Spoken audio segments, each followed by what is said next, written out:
X square minus 10x plus 13, नीचे लिखा हुआ है x minus 1 into x square minus 5x plus 6। तो इसकी सोल्यूशन देखें, इसकी बड़ी सिंपल सोल्यूशन है। पहले इसको लेते हैं x square minus 5x plus 6। देखिए यहाँ पे 1 को 6 से मल्टीप्लाइड करोगे 6 आएगा, दरमियान की वैल्यू क्या है -5 है। दो ऐसी वैल्यू की मल्टीप्लिकेशन से 6 प्लस माइनस से -5, वो तो हमें पता है -3x माइनस 2x प्लस 6। तो x square minus 5x plus 6, इनसे x कॉमन कर दोगे x माइनस 3, -2 को कॉमन कर दोगे x माइनस 3। तो x square minus 5x plus 6, x minus 3 दोबारा कॉमन कर दोगे, क्या पड़ा x माइनस 2। या इसको मैं इस तरह भी लिख सकता हूँ x square minus 5x plus 6, x minus 2 into x minus 3। अब क्या करते हैं सर, अब इस तरह करते हैं कि दोबारा इसी इक्वेशन को ले लेते हैं।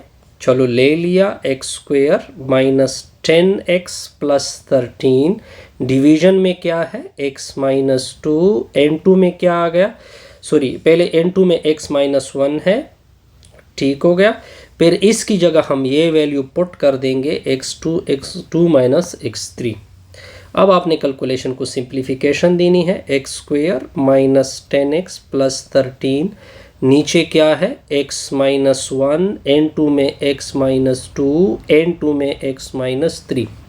अब देखिए ये इक्वल होगा, ऊपर लिख दोगे a, फिर लिख दोगे b, फिर लिख दोगे c, फिर डिवीजन डाल दोगे, डाल दिया। इसके नीचे x माइनस 1 आएगा, दूसरी के नीचे x माइनस 2 आएगा, तीसरी के नीचे x माइनस 3 आएगा। सारों में क्या डाल दोगे, प्लस इक्वेशन नंबर 1। तरीका यही है केस नंबर 1 का। अब ये जो डिनोमिनेटर है, ये आपने इधर भी तीनों मल्टीप्लाइड करने हैं, इधर भी तीनों मल्टीप्लाइड करने हैं, इधर भी तीनों मल्टीप्लाइड करने हैं, इधर भी तीनों मल्टीप्लाइड करने हैं। बारह मैंने तरीका बता दिया आपको कि तीनों आपने हर एक के साथ क्या करने हैं, मल्टीप्लाइड करने हैं। तो ये तरीका मैं डायरेक्ट यहाँ पे स्टेप लूँगा। जब लेफ्ट में तीनों मल्टीप्लाइड होंगे तो लेफ्ट का डिनोमिनेटर पूरा कैंसिल होगा, ये बचत होगी।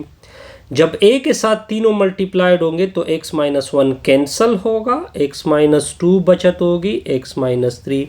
जब b के साथ तीनों मल्टीप्लाइड होंगे x माइनस 2 कैंसिल होगा, x माइनस 1 बचत होगी, x माइनस 3।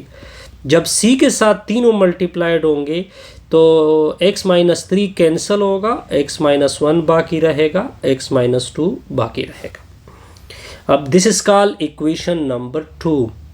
अब इस तरह कर दे कि पहले x माइनस 2 को उठाओ, 0 की इक्वल कर दो, x की वैल्यू निकाल दो, कितनी आ गई 2। इन पूरी इक्वेशन में पुट कर दोगे तो लेफ्ट इक्वेशन को देके x की जगह 2 का स्क्वायर माइनस 10, x की जगह 2 प्लस 13, a इंटू x की जगह 2, x की जगह 2, 2 माइनस 2, 2 माइनस 3, x की जगह 2, x की जगह 2, तो b into 2 minus 1, 2 minus 3 plus c into x की जगह 2, x की जगह 2, 2 माइनस 1, 2 माइनस 2। अब आपने क्या करना है, 2 का स्क्वायर 4 होगा, 10 दूनी 20 होगा, प्लस 13 आएगा। 2 में से 2 निकाल दोगे 0 आएगा, 2 में से 3 निकाल दोगे -1 आएगा, 2 में से 1 निकाल दोगे 1 आएगा, 2 में से 3 निकाल दोगे -1 आएगा, 2 में से 1 निकाल दोगे 1 आएगा, 2 में से 2 निकाल दोगे 0 आएगा। ये देखिए 0 मल्टीप्लिकेशन में है कि नहीं है, ये पूरा टर्म उड़ गया जी। ये 0 मल्टीप्लिकेशन में है, पूरा टर्म उड़ गया जी। तो 4 में से 20 निकाल दोगे -16 आएगा, फिर प्लस 13 बनेगा। तो b 1 प्लस 1 माइनस 1, 1 प्लस -1, तो ये माइनस b आएगा। -16 प्लस 13 ऐसे आएगा -3 इक्वल टू -b। माइनस और माइनस क्या होंगे, कैंसिल हो गए, तो b की वैल्यू कितनी हो गई 3। यहाँ तक क्लियर, बिल्कुल। अब नेक्स्ट स्टेप देखे, पहले x माइनस 2 उठाया था, अब आप x माइनस 3 उठाओगे। चलो उठा लिया, x माइनस 3 की वैल्यू 0, -3 को उधर शिफ्ट कर दोगे +3 बनेगा। ये वैल्यू आपने इक्वेशन नंबर 2 में क्या करनी है, पुट करनी है। जैसे जिस तरह के आपने, तो इसको देके पहले x की जगह 3 ऊपर स्क्वायर, फिर -10, x की जगह 3 +13, a इधर x की जगह ठीक हो गया, 3 - 2 3 - 3, फिर b के साथ x - 1 है लेकिन 3 - 1 3 - 3, फिर c की जगह 3 - 1 3 - 2। अब कैलकुलेशन को सिंप्लीफिकेशन देते जाइए। 3 का स्क्वायर 9 होता है, 10 3 30 होता है, +13 होगा। 3 में से 3 निकाल दोगे 0 आएगा, 3 में से 2 निकाल दोगे 1 आएगा, 3 में से 3 निकाल दोगे ये 2 बना, ये 0, 3 में से 1 निकाल दोगे 2 आएगा, 3 में से 2 निकाल दोगे 1 आएगा। 9 में से 30 -21 +13, ये देखिए 0 मल्टीप्लिकेशन में है पूरा टर्म 0, 0 मल्टीप्लिकेशन में है पूरा टर्म 0, तो इससे आ जाएगा 2c। -4 -21 जमा 8 तो +13, -8 बनेगा इक्वल टू 2c। कितना आता है, 8 आता है बिल्कुल। तो 2 1 2 4 2 8, c की वैल्यू कितनी बनी, -4। अब हमारे पास सिर्फ एक वैल्यू बचत हो गई है जो कि x - 1 मैंने नहीं उठाया है, तो अब x - 1 को उठा लोगे, किसकी इक्वल करोगे, 0 के। x की वैल्यू आ जाएगी कितनी, x की वैल्यू आ जाएगी 1। अब आपने ऊपर वाली इक्वेशन में क्या करनी है, पुट करनी है। तो 1 का स्क्वायर -10 × 1 +13, ऊपर देख सकते हैं आप, तो a आ जाएगा, ठीक है, ये 2 वैल्यू, फिर +b आ जाएगा, 2 वैल्यू थी इधर, फिर +c आएगा, 2 वैल्यू थी अभी। पहले देखते हैं, पहले आ जाएगा 1 - 2 1 - 3, 1 - 2 1 - 3, फिर आ जाएगा 1 - 1, ठीक हो गया। दूसरा क्या है,